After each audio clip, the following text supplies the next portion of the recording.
Mga bro, itong balitang to tungkol sa US Army na muling magpoproduce ng locally manufactured trinitrotulon (TNT) ay sobrang game changer.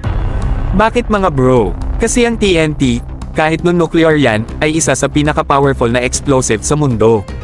Matagal nang umasa ang military sa ibang bansa para sa supply nito, pero ngayon, balik produkto na sila sa loob ng bahay. Isipin nyo yan, halos 4 na dekada ang lumipas bago sila muling mag-produce nito.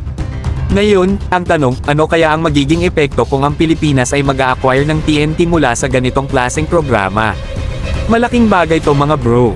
Alam naman natin na hindi tayo pwedeng magkaroon ng nuclear weapons dahil sa international law.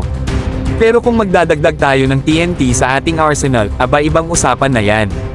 Masusustento nito ang ating kapasidad sa artillery shells, grenades, at ibang munitions na magbibigay sa atin ng mas malakas na firepower sa anumang combat scenario. Kung sakali man, sigurado akong magagamit to ng Philippine Army at Philippine Marines, lalo na sa kanilang mga artillery units. Sila ang may kayang mag-handle ng ganitong klaseng heavy firepower at siguradong mai-increase ang kanilang capability para sa ground combat at territorial defense. I-imagine nyo na lang kung gaano ka-effective ang ating 155mm artillery na may TNT, suntok na kayang ilampaso ang mga potential threats. Kaya mga bro, kung sakaling matuloy man to, ibang level ng capability ang mararating natin.